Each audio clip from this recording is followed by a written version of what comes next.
Reverendas Madres Agustinas Recoleta, representación de la Corporación Municipal, representación del Consejo Local de Hermandades y Cofradías, integrantes de esta Comisión de Corpus, hermanos mayores, cofrades, señoras, señores, amigos todos. Paz y bien.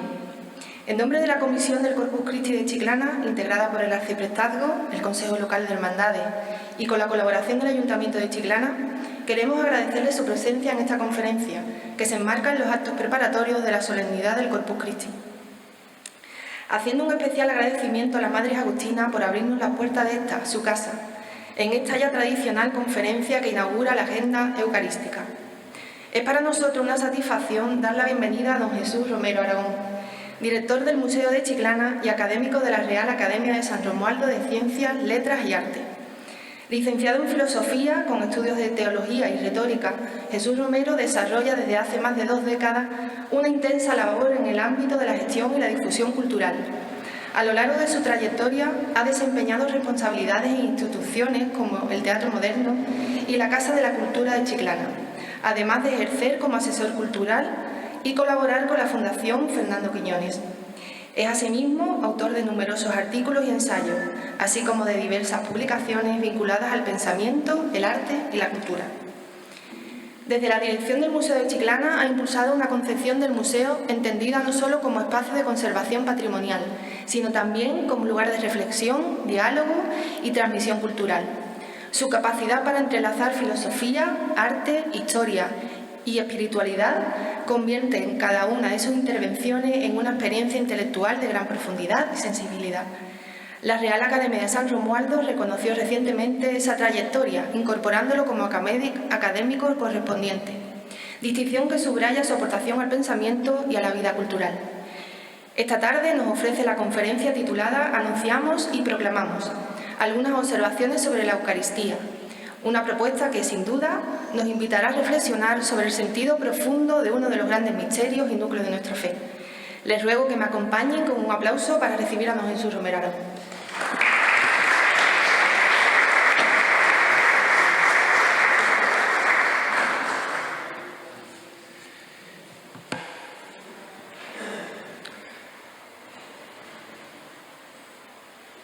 Era el mismísimo domingo. El primer día de la semana, el domingo, el mismísimo domingo. Y estos señores iban caminando y pensando en las cosas que habían ocurrido, lo que habían escuchado, lo que habían visto allí en aquel fin de semana en Jerusalén.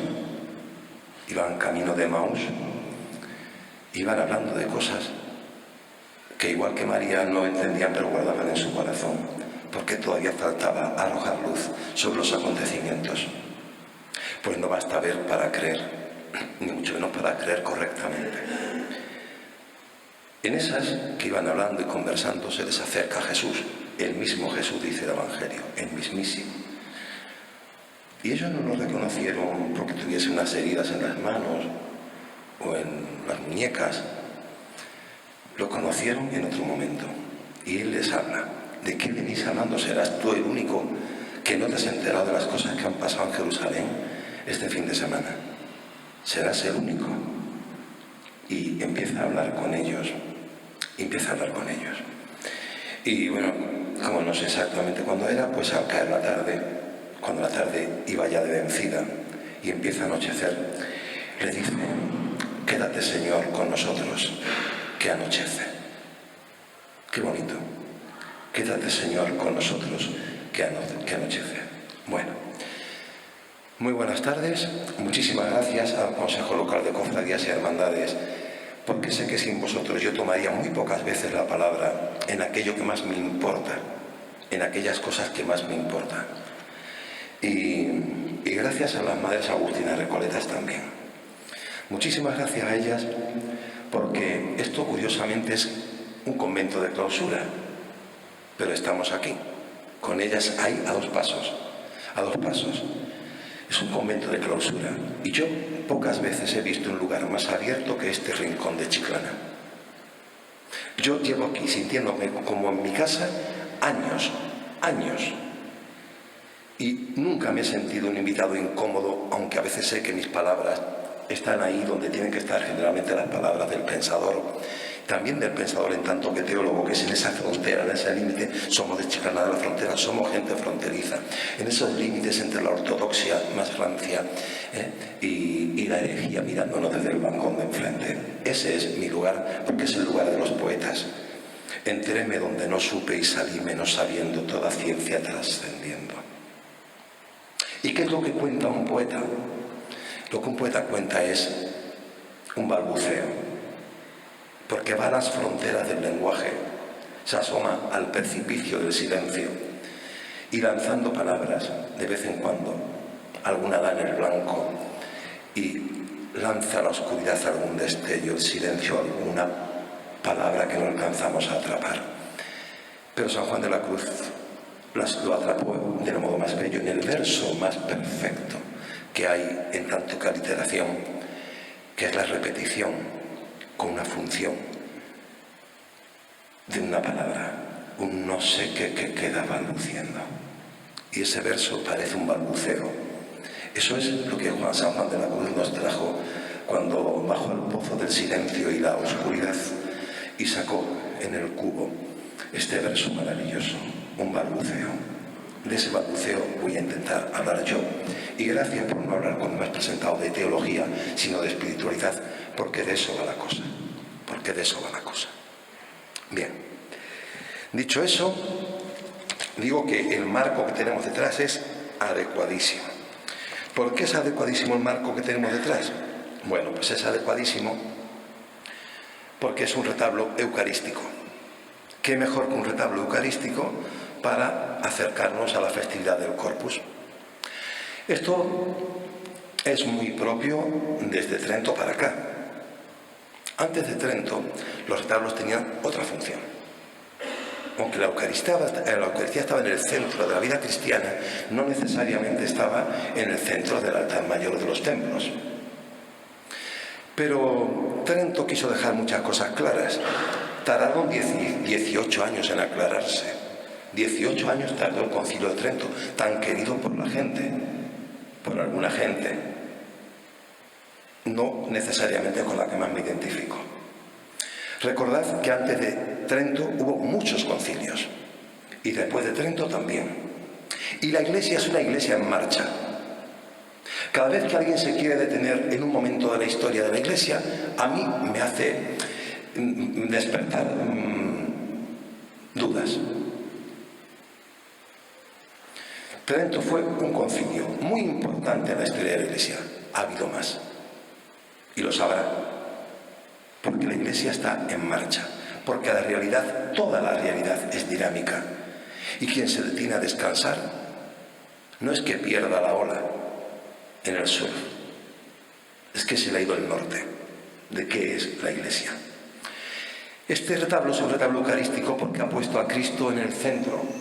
Yo tengo en mente, no lo digo por el Jesús Nazareno precioso, el crucificado de abajo, lo digo por el sagrario. Yo he tenido siempre en mente pintar un retablo, no voy a decir a dónde porque va a parecer que lo estoy reivindicando.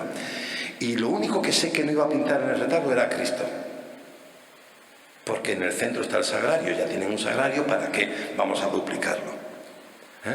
Pero Trento, después de la discusión con el protestantismo acerca de la presencia o no real de Cristo en la Eucaristía, a través de lo que llamamos la transustanciación, Trento quiso dejar bien claro dónde se posicionaba frente al protestantismo y decidió que iba a hacer de ese Cristo pan y vino transustanciados, ¿qué iba a hacer con él? Sino ponerlo en el centro.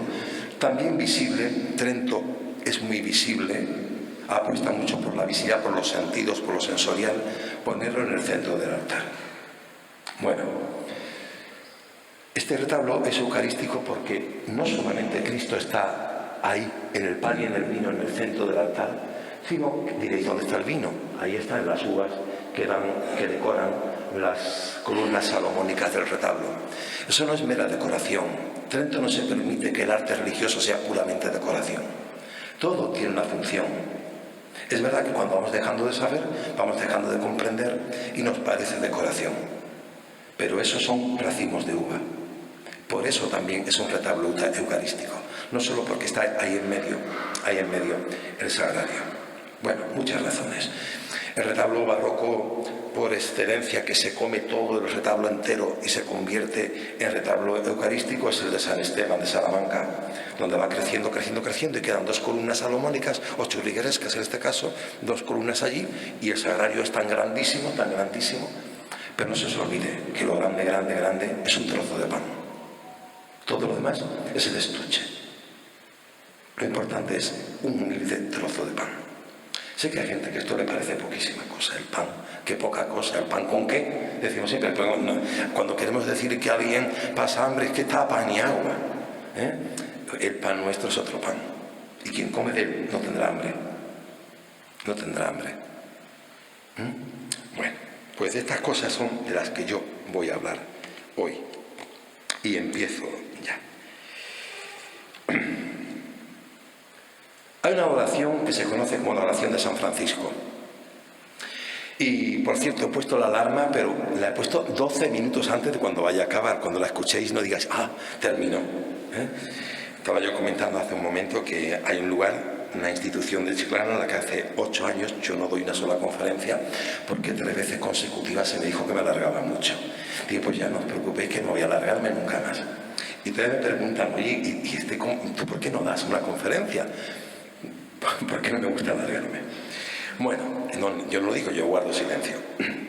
Bueno, una oración conocida como la oración de San Francisco. Pero sabemos que no la escribió San Francisco, no por nada, sino porque San Francisco nació, bueno, este año hace ya 800 años de San Francisco. 800 años, mira qué bien traído el San Francisco hoy aquí. Luego hay alguna referencia a él, porque hemos tenido reciente un papa que usó de nombre Francisco, no por Francisco de Borja, siendo el jesuita, sino por Francisco de Asís. A ese papa se le ha llamado ateo, hereje, comunista.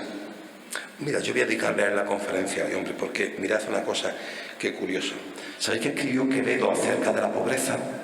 Francisco de Quevedo escribió: ¿quién siendo tan cristiana tiene la cara de hereje? La pobreza. Es hondo el pensamiento. ¿Quién siendo tan cristiana tiene la cara de hereje? ¿Tiene la cara de qué? Hereje. María Fernanda, de hereje. Bueno, pues San Francisco no escribió esta oración, porque esta oración es contemporánea, es del siglo pasado, como casi todos los que estamos aquí, que somos del siglo pasado. Y dice más o menos así: donde haya odio, ponga yo amor. Donde haya ofensa, ponga yo perdón. Donde haya discordia, ponga yo unión. Donde haya error, ponga yo verdad. Donde haya duda, ponga yo fe. Donde haya desesperación, ponga yo esperanza. Donde haya tinieblas, ponga yo luz. Donde haya tristeza, ponga yo alegría. Y esta oración comenzaba diciendo algo así como: Señor, haz de mí un instrumento de tu paz. Hemos empezado diciendo paz esta tarde y vamos a intentar poner paz. Pero yo voy a subrayar: donde haya discordia, ponga yo unión. ¿A qué discordia me refiero? Bueno, en España somos muy guerras civilistas. Y además no aprendemos porque nos gusta ser guerra civilistas, y hemos decidido que los que no piensan como nosotros ni siquiera son discordantes en una conversación, sino que son nuestros enemigos, y a los enemigos hay que abatirlos. Y para abatir al enemigo es importantísimo prolongar en el tiempo la guerra para eliminarlos. Así nos ahorramos tener que convencerlos. Aquello que decía Unamuno de vencerás pero no convencerás, porque convencer significa mirar a los ojos al otro, escuchar al otro, porque el diálogo no es un turno de palabra, es un turno de palabras y de escuchas, porque solamente en el silencio se da el lugar de la escucha que propicia el diálogo. Bien, pues en España somos muy dados a eso, a dividirnos irreconciliablemente, y esto hace que luego, por ejemplo, en política surgen pactos rarísimos, que no ocurren en otros países en Europa, pero aquí sí ocurre. En España nos encanta ser del Betis, en Sevilla mismo, ¿no? Del Betis o del Sevilla, de la Macarena o de la Esperanza de Triana. Nos encanta la disyuntiva exclusiva. Nos encanta la disyuntiva exclusiva del Madrid o del Barça. Si eres progre, coges todo un bloque entero y estás totalmente de acuerdo en todo, y si mañana decimos una cosa diferente, pues no importa, porque es que todo el mundo cambia de opinión. Pero pasa lo mismo en el otro bloque, si es que da igual. No, mira, una cosa por cierto, la Iglesia no está en ningún bloque. No se os olvide, la Iglesia no está en un bloque, está en el bloque del Evangelio. Después cada cual en conciencia que vote lo que le parezca, diga el obispo de Mondoñedo en su tiempo o el de Toledo en su tiempo, lo que le apetezca. En la Iglesia no está en ningún bando, nadie nos puede indicar a quién hay que votar, porque no hay ninguna ideología que cuadre con el Evangelio, porque el Evangelio no es ideología. Bueno, decir que en España nos encanta la disyuntiva, el enfrentamiento, la enemistad, hasta el cainismo, y que hasta en Chiclana somos de la banda o del lugar, o de la iglesia San Juan Bautista o de San Telmo. Estas cosas, ¿para qué las vamos a ocultar si lo sabemos todo el mundo? Entonces yo prefiero decirlas porque me gusta tener un solo lenguaje, que es lo que me permite tener libertad. Libertad, que es no tener dos lenguajes y hablar aquí una cosa y en otro sitio otra. Bien, pues recordaros sobre todo una cosa, que la lengua española, de la que somos criaturas, nosotros somos sus creadores y somos sus criaturas, la lengua española contempla la disyuntiva inclusiva. ¿Quieres esto para comer o esto? Y no necesariamente tienes que elegir uno de los dos platos, puedes elegir los dos. ¿Según dónde? Si es en el restaurante, igual no, pero en casa.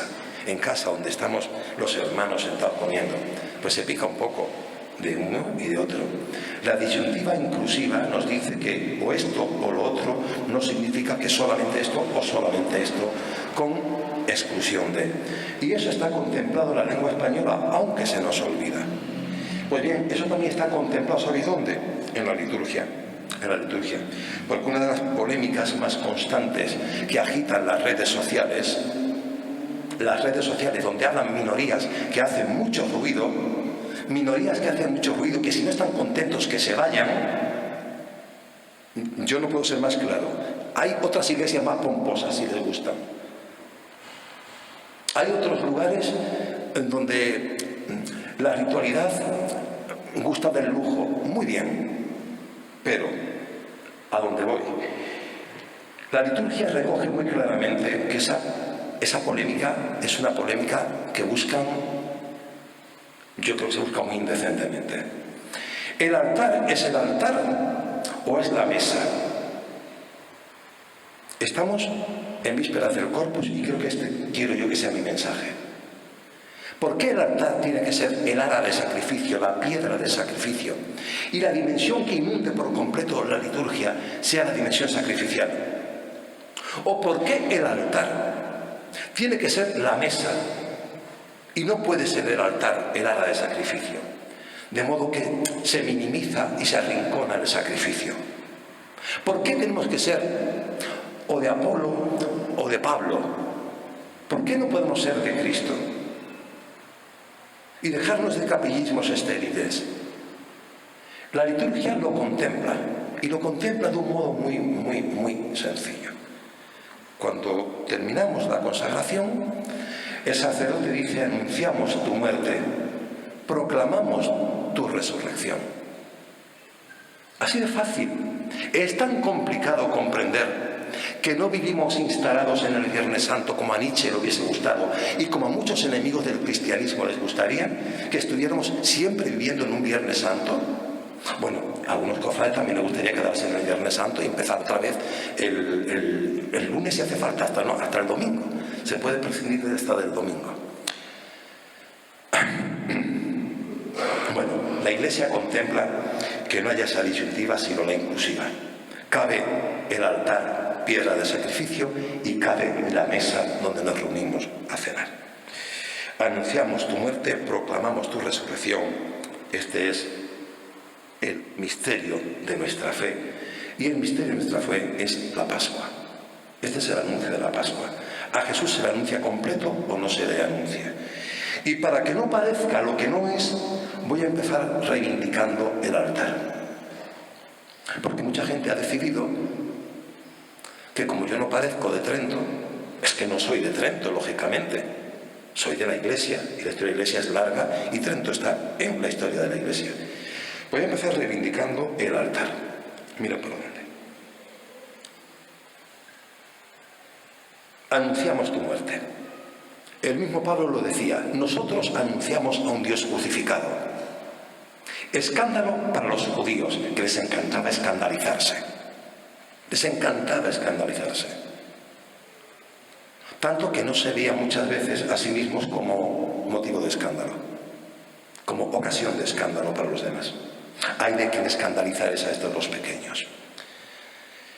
Y necedad para los griegos, la tierra de los cultos, de los listos, de los que saben. Nosotros anunciamos a un Dios que escandaliza, incluso hasta porque parece una necedad lo que decimos. Esto lo dice San Pablo.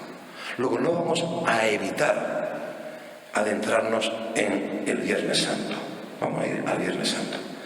Todo lo que celebramos estos días ocurre antes, el jueves, en una cena de despedida, donde según cada evangelista, más concordantes, menos concordantes, pero el espíritu es el mismo, van a decir cuáles son los momentos claves de esa noche del Jueves Santo.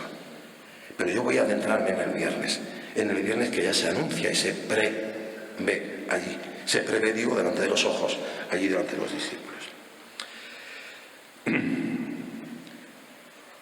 Hay gente que me dice que el sacrificio, como que no, al fin y al cabo Jesús no es que muera por nosotros, sino que lo matan. Vamos a ver qué lección podemos sacar de la crucifixión de Jesús y de la muerte de Jesús. Vamos a ver unas lecciones del Viernes Santo. Mirad, Cristo es el modo en el que Dios, haciéndose como nosotros, se acerca a nosotros. Yo sé que hay gente que le molesta muchísimo que Dios se acerque a nosotros.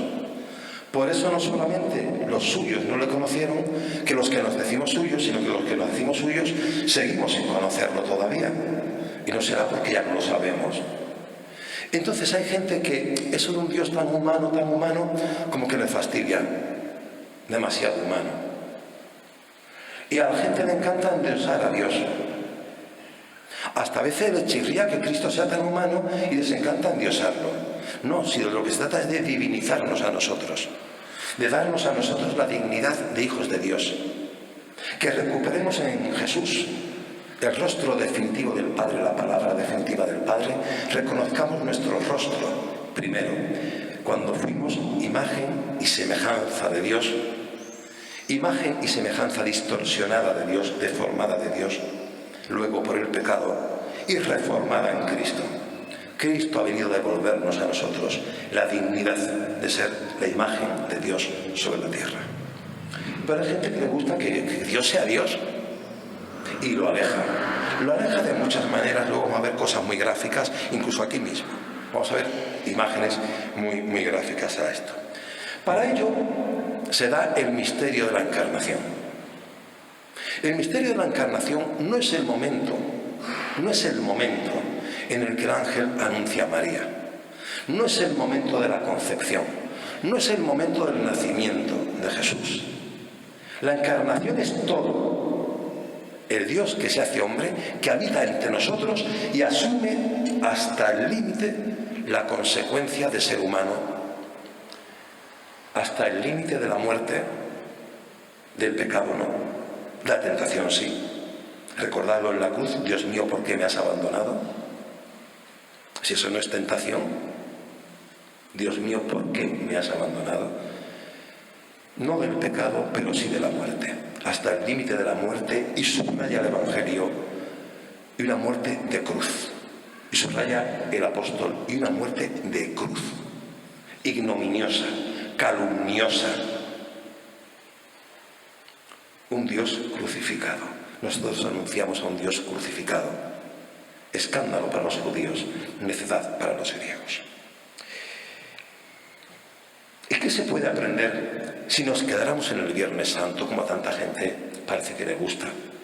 ¿Qué se puede aprender del Viernes Santo? Porque hay mucha gente a la que le gusta tanto que parece que no puede aprender nada. El Dios encarnado se manifiesta precisamente en el Viernes Santo. Y Dios, a través del Padre, a través del Hijo, se manifiesta hasta el límite de lo que el humano puede comprender. Mirad, Cristo se encarna, asume la condición humana hasta la muerte, y los textos sagrados nos recuerdan que Dios es amor. Enseguida vienen los del otro bando a decir, bueno, pero Dios amor no significa que el amor sea Dios.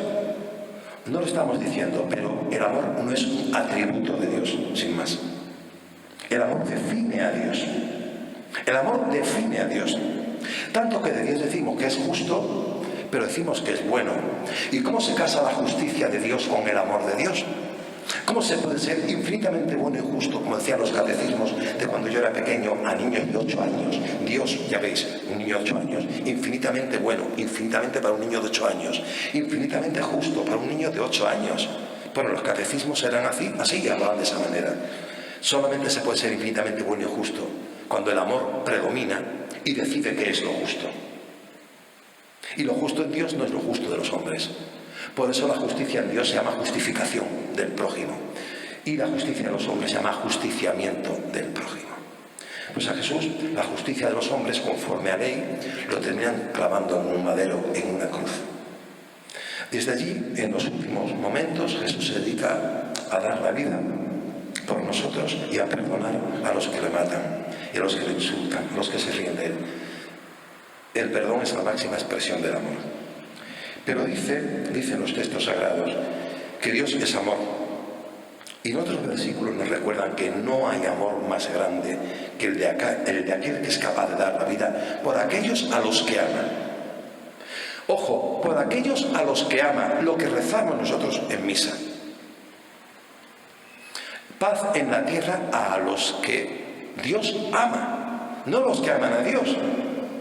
Que no se nos están pidiendo méritos. A los que Dios ama. ¿Y a quién ama a Dios? Yo no he venido para juzgar, he venido para que ni uno de los míos se pierda, ni uno. Dios nos ama a todos. ¿Sabéis una de las cosas que molestó mucho del Papa Francisco? Que una vez se le ocurrió decir en esas ocurrencias suyas, que para teólogos ya tiene doctores la Iglesia, dijo, a mí me encanta imaginar un infierno vacío. Pues nada, hay gente que le fastidia que el infierno esté vacío. Que posiblemente no lo esté, pero oye, qué bonito, déjame soñar que al final, de una manera u otra, la gente no esté en el infierno, en lugar de la desesperación. Abandonad aquí toda esperanza. Ponen la puerta del infierno, según Dante, en la puerta del infierno, abandonad aquí toda esperanza. Bueno, esto pone la puerta del infierno y en alguna parroquia también. O sea, abandonad toda esperanza. Mirad, cuando nosotros morimos, nuestro discurso se ha interrumpido. Lo que hemos hecho bien y mal, queda hecho. Y si teníamos un pecado mortal, también está, pero nuestra muerte no interrumpe la misericordia de Dios. Y con esto no estoy diciendo nada, solamente que recordemos que Dios continúa. Que a Dios no lo interrumpe nuestra muerte. Y a la acción de Dios tampoco lo interrumpe nuestra muerte. Eso no quiere decir que Dios nos obligue a salvarnos, que hasta no lo sé. A mí también me gustaría imaginar un infierno vacío, me encantaría imaginar un infierno vacío. Bueno, pues cuando Cristo da la vida por aquellos a los que ama, por todos nosotros, cuando da la vida en la cruz, hay que cerciorarse de que ciertamente ha dado la vida, y se le pide a un soldado, la tradición le pone hasta nombre, que le clave una lanza en el costado para ver si realmente ha muerto. Y el soldado lo que dice no es que realmente ha muerto, lo que era evidente, sino que este era realmente el Hijo de Dios. Este era realmente el Hijo de Dios. ¿Y sabéis qué pasó en ese momento? Que el velo del templo se rasgó de arriba abajo. Y en ese costado abierto de Cristo, cuánto teníamos que saber de Dios, lo que humanamente se puede saber de Dios. Lo demás son discursos de filósofos que hablan de la infinitud, de la eternidad, en fin, conceptos que se nos escapan porque estamos limitados en nuestra nuestra experiencia finita, no lo podemos creer, pero no podemos comprenderlo porque escapa. San Agustín decía, tan pronto digo Dios, esto no es Dios, porque escapa a nuestro lenguaje y pensamos con lenguaje. Y cuando queremos ir a las fronteras del lenguaje y escapar más allá, solo quedan los balbuceos de San Juan de la Cruz. El velo del templo se rasga en el costado rasgado de Cristo, porque si Dios es amor, y no hay amor más grande que el de aquel que es capaz de dar la vida por aquellos a los que ama, hay una cosa que queda absolutamente clara. El icono de Dios, del Dios amor, es Cristo en la cruz. El amor de Dios por nosotros. Cristo en la cruz. Ese es el icono. No sé por qué esto le fastidia a la gente que no quiere que en la disyuntiva exclusiva no quieren, en la Eucaristía no quieren la dimensión sacrificial. Rehuyen, la minimizan. A mí me parece que es muy importante la dimensión sacrificial. Y así la reivindico. Esto me hace perder apoyos en ciertos cenáculos. Pero no me granjea favores en los otros, ni mucho. Uy, he señalado para allá. En general quiero señalar, no he dicho, ha sido un movimiento mecánico. Bien. Humanamente, el Dios que estaba detrás de un velo se ha quitado. Bueno, Dios hace una danza del velo a lo largo de la historia. La naturaleza como creación nos desvela a Dios y nos lo aproxima. El acontecimiento histórico nos desvela a Dios. Los profetas que hablan en nombre de Dios van desvelando a Dios, pero Dios se desvela definitivamente en Jesucristo, que es la palabra definitiva de Dios. Y como la palabra definitiva de Dios no es una palabra que se dice, Cristo no está en sus discursos, aunque también lo esté. Cristo es Cristo y todo Él es la palabra de Dios. Y cuando expira, termina el discurso de Dios en la tierra. Con la expiración de Jesús, el discurso de Dios ha terminado. Y Dios no tiene más que decir. Claro que esto a mucha gente le parece muy poco. Cristo, qué poca cosa, como lo del pan que decíamos antes, ¿no? Entonces, en vez de pan, pues nos gusta hablar, como cuando yo era pequeño en la Salle me hablaban de las hostias que sangraban, de las hostias donde se veía el niño Jesús. A ver, que me parece muy bien, pero yo no lo necesito. Yo no lo necesito. Me encanta que el pan siga teniendo forma de pan, aunque haya cambiado sustancialmente, íntimamente su naturaleza, pero me encanta que siga pareciendo un mendrugo. Y que yo tenga que seguir creyendo sin ver. Porque Cristo nos ha dicho que los que creemos sin ver somos dichosos. Y yo creo sin ver. Y por eso me encanta que el cuerpo de Cristo, que es el cuerpo de Cristo, sea un mendrugo delante de los ojos. Porque mis ojos son materiales y ven la materia. Y lo que ven es un trozo de pan. Y mis ojos ven y mis labios saborean un vino que es la sangre de Cristo, pero que sabe a vino. Me encanta creer sin haber visto. Me encanta creer porque me encanta ser dichoso. Y yo no necesito más. Pues con Cristo me pasa igual. Una vez que Cristo ha dicho lo que tenía que decir, ¿por qué tienen que darnos nuevos mensajes? Yo soy muy enemigo de las profecías, de los anuncios que aprovechan un pozo, un olivo y una ignorancia. Yo no lo necesito. A mí me encanta que María me repita una y otra vez en el silencio de mi oración: haced lo que Él os diga. Yo me dirijo a ti y tú me dices: haced lo que Él os diga. Y me repites, haced lo que Él os diga. Que de eso se trata. No que repitamos lo que Él dijo, sino que hagamos. Porque es ahí donde daremos prueba de nuestra fe y donde la gente a través de nosotros podrá creer. No porque nos escuche, sino porque nos vea. Porque vea lo que hacemos. Mirad cómo se aman. Mirad cómo se aman. Bien, anunciamos tu muerte. No se puede esconder la muerte. En la muerte de Jesús se ha desvelado la esencia íntima de Dios y última de Dios, porque se ha rasgado el último velo, ese que hacía de Dios lo escondido, lo absolutamente otro, lo desconocido, y lo convierte para nosotros en una evidencia, en una obviedad.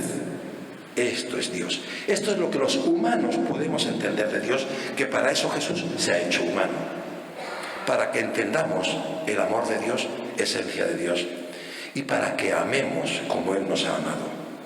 Pero ¿cómo se ama ahora? A Dios. Porque una cosa es el amor de Dios y otra cosa es el amor a Dios. Esta mañana un sacerdote ha puesto una cosa en un lugar visible para el gran público. Cuando hablo de un sacerdote siempre hablo de Chiclana, yo no tengo que ir muy fuera. Y pues cómo tenemos que buscar la soledad y apartarnos y el silencio para ver a Dios. Para ver a Dios. Muy fácil, para ver a Dios, es facilísimo. Mira a tu lado. Si no estás solo, mira a tu lado. Y verás cómo podrás amar gratis, que es como Dios nos ha amado. Porque si le devuelves a Dios el amor que Dios te ha dado, hasta el grado extremo en su Hijo, si se lo devuelves a Dios, estás haciendo lo imposible. Y como decía el torero, lo que no puede ser, no puede ser, y además es imposible. Nunca se puede devolver algo que se nos ha dado gratis. Es imposible. Porque quien recibe ya lo merece. Tenemos que buscar el lugar más adecuado, donde no haya mérito. Donde no haya mérito, y llevar allí el amor. Gratis. Donde haya de mérito, y llevar allí el amor gratis, que se llama perdón. El hipergratis, el perdón, lo que es más que un don. Bien, todo eso está ahí. Ahí ya Dios nos ha dicho de Él, amor, todo lo que nos tenía que decir. Ahora bien, San Pablo, que nos dijo anunciamos a un Dios muerto, a un Dios crucificado, escándalo y necedad, según para quién. Los de la dimensión religiosa predominante, los del pensamiento, lo filosófico. Ese mismo San Pablo nos va a decir lo que le gusta subrayar a los otros, el otro bando, del guerra civilismo que nos traemos entre manos. Si Cristo no ha resucitado, vana es nuestra fe, permanecemos en el pecado. Vana es nuestra fe, permanecemos en el pecado. Por cierto, voy a leer una cita que una vez puso también en un sitio público pues esta misma persona.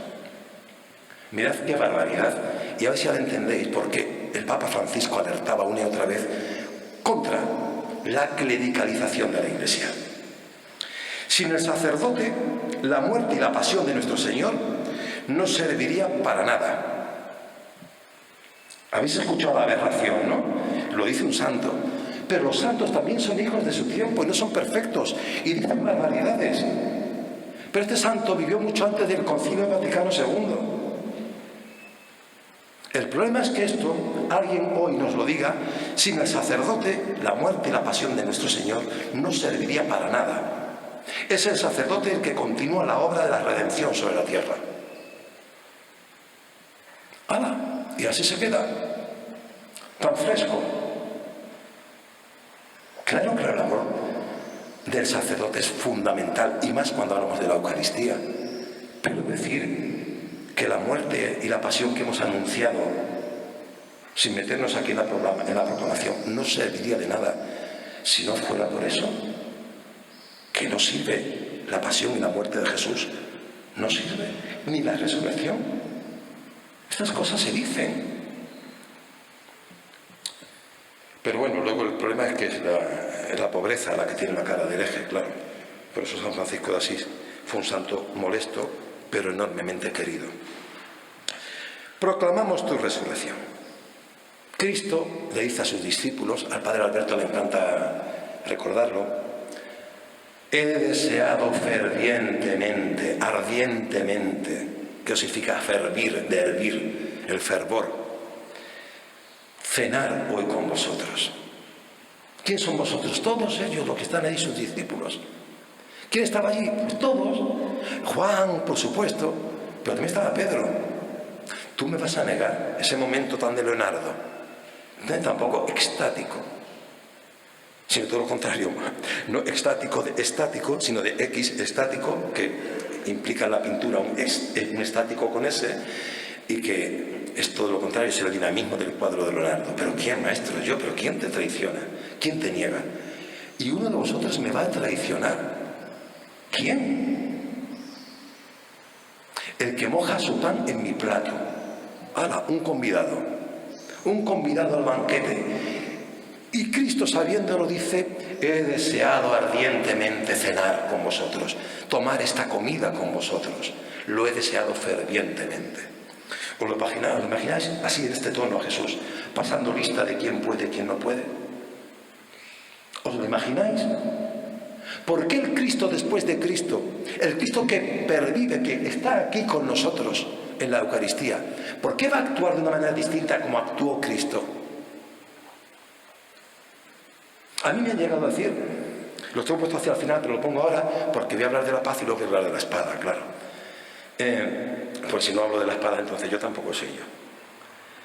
Me han llegado a decir: yo solamente comulgo cuando soy absolutamente pura. Yo rápidamente fui a donde tenía que ir, al párroco, y se lo dije. Y el párroco era un hombre muy amigo mío. Os lo voy a decir, porque como no está, lo voy a decir: José Manuel, con quien me entendí desde el primer día que lo vi. Y lo entendí y me llevé con él desde el primer día, porque el primer día que me vio estaba en el bar ese de Ramón, por decir algo, ya en el al lado del museo. Y estaba Kiko y esta gente con él, y alguien le dijo: mira, este es Jesús Romero, no sé qué. Y entonces él: ¿tú te crees, Kiko? Yo no me acuerdo, pero me acuerdo. Y entonces él se levanta y me dice: Jesús, Jesús. Y me giro: ¿eres Jesús Romero? Sí, sí. Mira, siento mucho la muerte de tu pareja. Había pasado, nada, unas semanas antes. Yo me eché a llorar. Él me abrazó y dije: fervientemente desea que me siente a la mesa. Fervientemente desea. Bueno, pues seguimos. En la mesa a la que Jesús invita a sus discípulos, pues era una cena judía de la Pascua, tenía que haber un cordero. Aunque a los pintores se les olvida pintarlo, porque ya estamos en la nueva cena, la cena de la nueva alianza, del nuevo pacto. Pues había un cordero, el animal del sacrificio.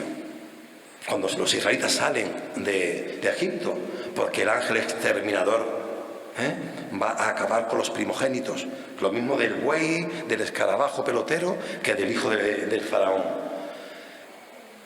Y con la sangre del cordero somos librados de la muerte, porque el ángel no tocará las casas que estén selladas, marcadas por la sangre del cordero. Y Cristo está con sus discípulos cenando la cena de la Pascua, que de pronto esa última cena se va a convertir en nuestra primera Eucaristía. Y habiendo un cordero, Cristo no coge el cordero. ¿Por qué Cristo no cogió el cordero? Si la única dimensión era la sacrificial, ¿por qué no cogió Cristo el cordero? Y dijo: yo soy el cordero de Dios que quita el pecado del mundo. Cogió el pan y el vino. Eso que hoy centran un retablo de Trento, cogió el pan y el vino. Y Cristo anuncia que va a morir y que se le va a traicionar y que se le va a negar, y sigue comiendo con sus amigos, el que moja su pan en mi plato. Y cuando va a beber, bueno, les pasa la copa a ellos y ellos se lo van repartiendo, lo van bebiendo unos y otros, se lo pasan entre ellos. Esta mañana me decía un sacerdote amigo mío, me decía: bueno, pero los sacerdotes, los apóstoles eran sacerdotes. Bueno, sí, es verdad, pero Jesús está cenando también con sus amigos. Sencillamente, muy sencillo. Y sabiendo lo que iba a acontecer, había tenido ganas de cenar con los amigos. Bueno, pues Jesús coge el pan y el vino, porque se cogían elementos propios de los guateques, de las fiestas, de las celebraciones gozosas, como cuando uno se despide de un amigo. Hay una parte de tristeza y hay el gozo de estar conmigo, o sea, de estar con los que han estado conmigo hasta el final. Y despedirme, poder despedirse. ¿Sabéis lo que duele no poder despedirse de aquellos a los que amamos? Y la paz que deja cuando te despides, en quien despides y en ti mismo, el que haya habido ocasión de verdad de hacer la verdad, dejar entrever la verdad para poder despedirse. Es tan importante. Y no voy a abundar porque me emociono y no puedo seguir. Bueno, pues Cristo coge el pan y el vino, que además son un fruto muy especial porque es un fruto ya fabricado, manufacturado. El vino brota de la uva pisoteada, machacada, y se vuelve alimento. El pan viene del trigo, que se muele, que se hace polvo, que se tritura y se hace alimento nutritivo. A ese banquete nos invita Jesús, al misterio pascual completo. Por eso, aunque se anuncie la muerte, nosotros proclamamos la resurrección. Porque si Cristo no hubiera resucitado, vana es nuestra fe.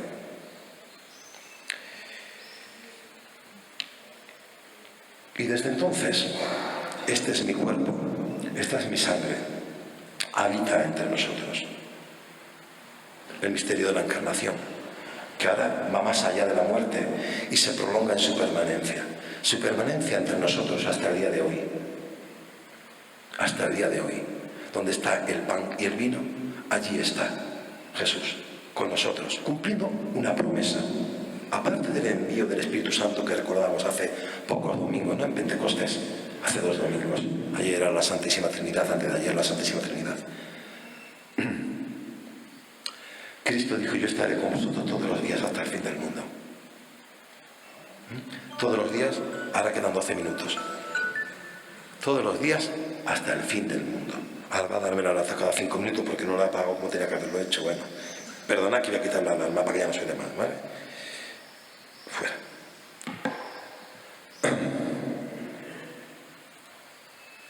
Todos los días hasta el fin del mundo. Pues mirad, ahí lo tenemos. Y esto es lo que celebramos también en el Día del Corpus. El Día del Corpus. ¿Qué quisiera yo decir hoy? Pues me han recordado estos días, por ejemplo, Pablo, me ha recordado estos días transmitir el espíritu que tenemos que tener este año para cuando salgamos a la procesión del Corpus, cuando vayamos a la misa. Yo quisiera que cuando yo acabara hoy tuvierais dentro ese fervor, la sangre hirviendo. Estoy deseando verte, estoy fervientemente deseoso de darte un bocado. Cuando queremos a alguien, ¿qué le decimos? Te como. Te como. Y damos un beso y acercamos los labios. Hasta Judas se acerca a besar a Jesús. Fijaos con qué propósito. Decía Dalí que si Gala, su mujer, se volviera pequeñita con un hueso de aceituna, se la tragaría, porque la quería mucho, y que el canibalismo era la expresión más grande del amor. Están muchas religiones, en muchos ritos antiguos, eso de devorar aquello que se ama, o aquel o aquella a quien se ama. Con ese fervor, con esa intensidad, tenemos que ir al encuentro del cuerpo y la sangre de Jesús. Habita entre nosotros.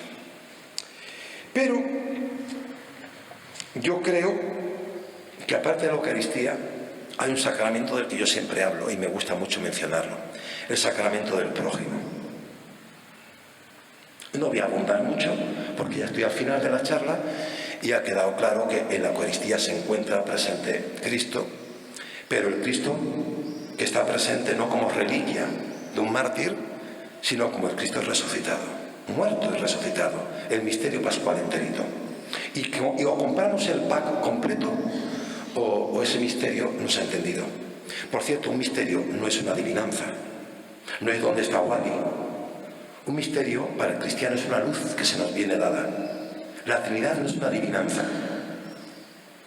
es una luz que se nos da para entender, para comprender. Eso es lo mistérico en el ámbito cristiano y en el ámbito religioso en general. Eso significa el misterio.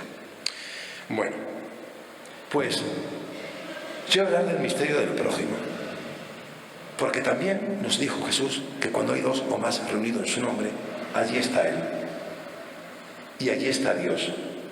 Ubi caritas et amor, donde hay caridad y amor, allí está Dios. Dios está presente de muchas maneras, se hace presente de muchas maneras, Jesús también. Cuando hayan dos o más reunidos en mi nombre, allí estoy yo. Por eso Jesús, con la parábola del buen samaritano, lo deja muy claro. Los samaritanos y los judíos no se hablaban porque unos decían que Dios estaba en el templo, allí encerradito. Aquí lo tenemos encerrado nosotros, nuestros ritos, nuestras palabras mágicas, aquí. Y fuera de aquí, no. El barroco va a luchar contra eso, contra el Cristo que está precintado dentro del templo. Por eso pone pórticos como el que tenemos aquí, para convertir en ámbito sacro un ámbito profano, que es una plaza del pueblo. Por eso está aquí, al lado, en el costado, y no en la puerta principal de la iglesia, justo enfrente del altar mayor, el pórtico. Porque hay que convertir en templo una plaza. Por eso la Semana Santa es tan barroca, porque se echa a la calle y busca a las personas, y va al encuentro de las personas. Lo otro, siempre lo he dicho, es cosmética barroca, no estética barroca. Es cosmética, es maquillaje, es pinta bonito, nos gusta, pero está hecho para los sentidos, para que veamos y creamos. Los samaritanos pensaban que Dios estaba en los montes de Samaria, por eso no tenía prisa ni ir al templo y no iba al templo. Al templo iba gente presurosa porque llegaba tarde y estaba sonando ya la última campana, y entonces iban ya tarde, el último repique, y no se detenían a coger por el camino al malherido. ¿Quién se detiene? El que no iba al templo en aquel momento. Un samaritano. ¿A quién recoge? A un judío malherido. ¿Qué hace? Lo que su Dios le dicta. Se baja de su mula, si es que iba encima, lo sube a su mula, el caballo de los pobres, lo sube a su mula, lo lleva a la posada, paga al posadero por adelantado, paga al médico, y si hiciera falta más, a la vuelta no se preocupe, que yo pago lo que queda. Yo me hago responsable de esta persona porque Dios lo ha puesto en mi camino, y yo, que no tenía mayor prisa, he aprovechado para traerlo, dejarlo en la posada a buen recaudo, para que lo curen, porque curar al fin y al cabo es lo que hacía Jesús. Mysterium salutis. Salvación significa salud, salvar es sanar, sanar. Jesús es un sanador. Por eso va a los enfermos. Jesús es un limpiador. Por eso va a los sucios. No entiendo los clubes de los selectos. Por eso el padre José Manuel, y perdona que se me fue antes con la emoción al recordarlo, dice: si eso fuera cierto y solamente se pudiera comulgar siendo absolutamente puro, yo no sería capaz siquiera de consagrar, no sería capaz de decir misa. Y esto sí que me suena a mí, a los seguidores de Jesús. La humildad necesaria de quien se sabe delante de Dios. Y delante de Dios recordamos lo que somos: tierra. Tierra habitada por el aliento divino.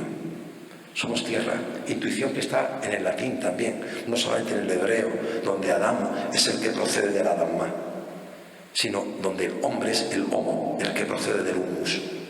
Es una convicción que han tenido todos los pueblos antiguos, que más o menos se han calentado la cabeza por saber dónde venimos, saber a dónde vamos y saber entre tanto qué somos y qué nos espera. Bueno, pues ya saben ustedes la parábola para que voy a contar. Esto es el misterio de la aproximación, acercarse al otro, acercarse al que está cerca de ti y está lejos porque no reparas en él, en su existencia, y mirarte en él y ver en él el rostro de Dios, formado, deformado, reformado, pero rostro de Dios, la imagen de Dios, la imagen viva de Dios en el otro. Pero es que hay más lugares, hay muchos lugares en la Biblia, en los evangelios especialmente, y no solo en los evangelios. ¿Y cuándo, maestro, nosotros te dimos de beber? ¿Y cuándo te dimos de comer? ¿Pero cuándo te vestimos? ¿Pero cuándo fuimos a verte a la cárcel? ¿Cuándo te visitamos estando tú enfermo? Cuando lo hicisteis con uno de mis hermanos, los pequeños, a mí me lo hacíais. Cuantas veces lo hagáis, a mí me lo hacéis. ¿Sabéis cómo se conoce popularmente ese pasaje del Evangelio de San Mateo? Se conoce como el juicio final. Mirad qué bonito, ¿no? Porque el juicio final suena mucho A eso que nos decía San Juan de la Cruz, al caer la tarde, el atardecer de la vida, se nos examinará en el amor. En el amor que hemos tenido, pero menos mal que se nos examinará en el amor de Dios, porque Dios es nuestro juez y es nuestro abogado, y es nuestro abogado defensor. No hay otro fiscal, no hay otro abogado defensor, no hay otro juez, es Dios, cuya esencia es el amor mismo. ¿Sabéis qué es al atardecer de la vida? Que es así dicho tan dulce, se ablandan las cosas y no se quedan en la memoria. Pero vais a escucharlo ahora como en las películas bíblicas, que cuando habla Dios hay una voz de trueno, como si fuera el Dios de San Juan Bautista, que tenía tan mal genio, y no el Dios de Jesús, que a veces era bastante dulce, pero no melífluo, no le salía miel por la boca cuando hablaba, porque la verdad es amarga, la verdad cuesta echarla de la boca. Otra vez el poeta, y si al alma su hiel toca, decía la voz de Dios, antes que San Juan de la Cruz. Al caer la tarde ya aparecer yo. Y te voy a hacer una pregunta. Caín, ¿dónde está tu hermano? Caín, ¿dónde está tu hermano? Y recordad que cuando Caín mata a Abel, Dios lo marca, como a Miguel Bosé en su disco, con la señal de Caín, el signo de Caín, y lo manda con James Dean allí al este del Edén. Pero lo marca no como marca la Inquisición con el San Benito o el dedo índice del que predica. Lo marca para decir: este lleva en la herradura de mi ganadería, este es mío. Y por muy perdida que esté esta oveja, esta es mía. No la toquéis, porque me pertenece. Y yo no voy a consentir que uno solo de los míos se pierda. Así creo que es esta la luz que la Pascua, el misterio pascual, derrama sobre el conjunto de las Escrituras. Y es como va limando las asperezas de las costuras, de los costurones, de los pegamentos que a veces observamos entre pasajes de libros escritos por muchas manos en muchos periodos distintos, a veces con 3 autores en el mismo libro. Así que bueno, para terminar, como hemos hablado de la paz, donde haya discordia, ponga yo unión, unidad. Haz, Señor, de mí instrumento de mi paz. A veces la espada es necesaria como bisturí y no como cuchillo carnicero. Y voy a contar unas cuantas anécdotas muy pequeñitas y con esto termino. Lo de ser puros ya lo he dicho. Los santos sucios. Caravaggio nos recordó que los santos tenían las uñas sucias. Me encanta la pintura de Caravaggio. Los pies sucios. Como San Francisco cuando fue a ver al Papa. San Francisco de Asís fue a ver al Papa y iba sucio. El pobrecito de Asís sucio. ¿Cómo estarían los discípulos de Jesús? ¿Se imaginan las uñas en la última cena? Lo digo porque... Y luego, para vivir estos días de la procesión y todo eso, recordad que la solemnidad no es necesariamente el boato. Que la riqueza de la Iglesia no tiene por qué ser el lujo. Que es verdad que al dinero la Iglesia le pone con frecuencia la alfombra roja. Es el contraejemplo de lo que hacen aquí las Madres Agustinas. Y la única dificultad gorda y seria que había Jesús, y aún así no decía que no, estuviera salvado, es complicado salvarse cuando se tiene más que lo que nos permite vivir con una cierta comodidad, con una cierta dignidad. La dignidad de la fiesta está en el pan que comemos. ¿Vamos a pelearnos por cómo lo comemos? Si ponemos la mano, si ponemos la lengua, si clavamos la rodilla en el suelo o estamos de pie. ¿Vamos de verdad a pelearnos por estas cosas? Lo que hay que arrodillar es el corazón. Lo que tiene que hervir cuando uno va a comulgar es el corazón. Eso es lo que tiene que calentar nuestra sangre. El corazón arrodillado delante del Dios vivo en el Jesús encarnado que sigue presente entre nosotros, que sigue con nosotros. Emmanuel como nunca, con nosotros. Yo creo que estas cosas hay que tener muy en cuenta. Para terminar, voy a terminar con una anécdota que hace muy pocos días yo le recordé a Pepe Lechuga, porque estaba allí aquel día. Se daba una charla mía en San Telmo y antes había una misa. Como yo soy muy educado, aunque los curas no suelen quedarse a mis conferencias, yo me quedo a las misas de los curas porque van antes, me decía este viene aquí. Pues me pasó una cosa y algunos también lo recuerdan, pero Pepe lo recuerda porque yo lo he recordado hace muy pocos días con él. Y Pepe dijo: es que tú ibas muy bien a la conferencia y de pronto a mitad de conferencia se te fue la olla. No se me fue la olla, es que yo no podía seguir hablando porque estaba indignado. Pero indignado, no solamente del 15, indignado. Y era que un muchacho al que conocemos mucho porque a veces pide en la puerta, y es un albañil que lleva un montón de años sin trabajar, pues estiró la mano para comulgar y hizo así. Y en esa misa donde no había habido ni siquiera homilía, mucho incienso sí, pero homilía no, porque a Dios hay que tratarlo como Dios, porque no nos gusta un Dios tan humano, que sea un Señor que pide la comunión así, delante de la mesa del altar, mesa barra altar. Entonces, dice: no quiero irme sin decir antes las palabras, por eso yo no quise irme sin responder a estas palabras. Ese que ha venido aquí a comulgar en la mano, porque la Iglesia lo permite, pero ¿quién eres tú fuera de la Iglesia? Para decir porque la Iglesia lo permite. Ya que hace eso, a mí no me da ningún miedo que me diga eso, pero imaginad gente sencilla, humilde, sin mayor formación, escuchando decir: ya que hace eso, ¿qué es lo que ha hecho? ¿Que no tiene modales? Pues yo también a veces siento en la mesa a personas que no tienen modales, pero tienen hambre y comen en la mesa y no saben coger el cuchillo y el tenedor y menos la pala para el pescado. Habrá que enseñarles con cariño, con amor, con humildad, no con soberbia del que lo sabe todo, con la humildad del que se atreve a enseñar y no quiere ser ridículo enseñando. Bueno, pues ya que hace eso, que por lo menos lo haga bien.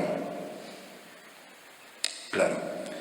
Y para rematarlo dijo: ¿por qué has tirado la mano como quien pide una limosna de 5 céntimos? Y yo dije una cosa que recordé este año en Cuaresma, en las charlas cuaresmanas. Ojalá todos, el día del Corpus, nos acerquemos a la comunión con tanta hambre que nos conformemos con 5 céntimos de la rebanada. Ojalá que 5 céntimos calmen algo nuestra hambre de tanta hambre, porque a la comunión hay que ir con hambre, no satisfechos, y mucho menos satisfecho de uno mismo, merecedor. Ah, Señor, que yo no soy como ese publicano, yo soy de los buenos, yo soy de los tuyos. Y el pobre publicano diciendo: perdóname, Señor, perdóname, yo sí sé quién soy y yo sé delante de quién estoy y sé que no merezco, pero yo, como el ladrón de la cruz, sabiendo que no merezco sino lo que tengo, te pido que te acuerdes de mí cuando estés en mi paraíso. A la comunión hay que ir con hambre, con mucha hambre de Dios y con mucha sed de Dios. Así se va la comunión. Si estás satisfecho, te quedas en tu casa y duerme la siesta, que es estupenda para hacer la digestión. Tener cuidado que no nos indigestemos espiritualmente. La indigestión espiritual es malsana. Por eso los pecados capitales nos advierten contra los excesos. No contra esto o contra aquello, contra los excesos. Como los sabios griegos, de nada demasiado en el medio de la virtud. Y como sencillos, como seguramente sois, sencillos. Y si queréis sencillez, recordad los santos de Caravaggio y pensad que algo parecido debió de ser la cena del Señor, aquella última Pascua judía para nosotros, primera cena. Pero la cena nuestra, ¿sé cuál fue? La primera cena de verdad, porque incluimos las cosas que pasaron después del Jueves Santo, las cosas del viernes, del sábado y del domingo, la de Maús. Entonces ellos le dijeron: quédate, Señor, con nosotros. Qué bonito y qué emocionante escuchar esto ahora mismo, después de este recorrido. Quédate, Señor, con nosotros, porque está anocheciendo. Quédate con nosotros. Porque él fingió, amagó, hizo como que tiraba para adelante, como que se iba, porque ellos ya habían llegado a su destino en Emaús. Quédate, Señor, con nosotros. Y él entró y se sentó a la mesa. ¿Sabes qué hizo en la mesa? Pues como siempre, te traen primero el pan, te lo ponen allí. Bueno, en un sushi de eso no, pero en los sitios normales donde se come comida, pues te ponen el pan. Y él cogió el pan y lo partió. Y a los discípulos de Emaús les maravilló aquello. Y cuando abren los ojos, él no está. Encima de la mesa hay un pan, un trozo de pan. Pero a él lo reconocieron al partir el pan. Lo que queda es un trozo de pan abierto, roto, para compartir, para comer entre todos. Eso es lo que queda en la mesa de Emaús. Eso es lo que hemos puesto luego en un sagrario, lo hemos puesto en una iglesia, y a la iglesia la hemos metido dentro de una catedral. Pero toda esa dignidad descansa sobre un trozo de pan, sobre un trozo de pan.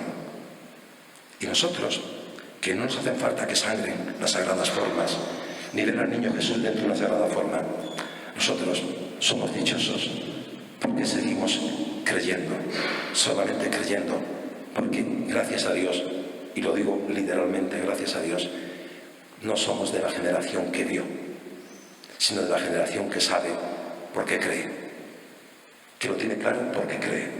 Somos los que creemos sin haber visto. Vino a los suyos y los suyos no lo reconocieron.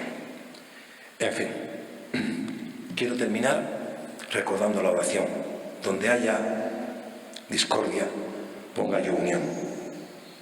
Yo estoy convencido que la inmensa mayor parte de la Iglesia está mucho más unida de lo que las redes sociales nos hace creer. Porque la mayor parte de la gente son gente normal, sencilla, sociable, amable con los demás. Pues intentemos abundar en esa Iglesia unida y que no nos cojan ni de un bando ni de otro, porque nosotros no somos de Apolo, nosotros somos de Cristo. De Cristo. Cristo, como madre, pues solamente hay una. Muchísimas gracias.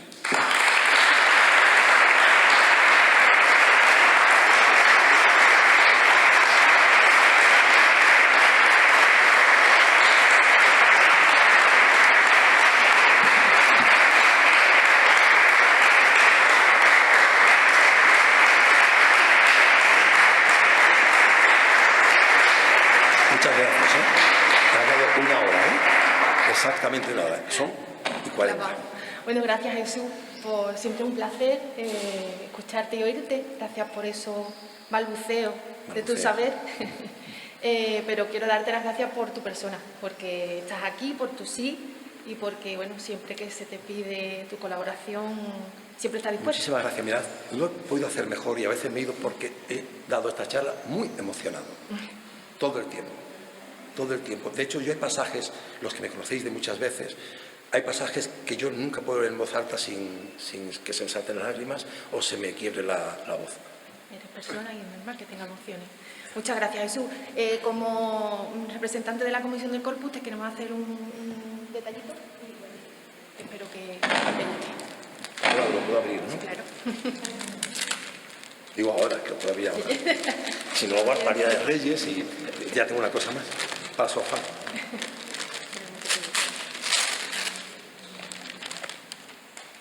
Oh, qué bonito, qué bonito y qué adecuado.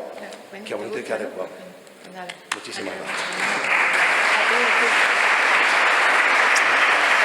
Muchísimas gracias a todos, a todas. Gracias a las madres y gracias a vosotros, a la gente que andáis en el ámbito de las cofradías y hermandades, a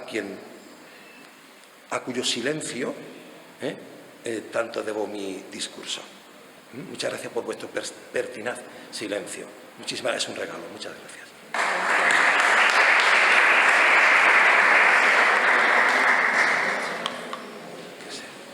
¿No has bebido nada de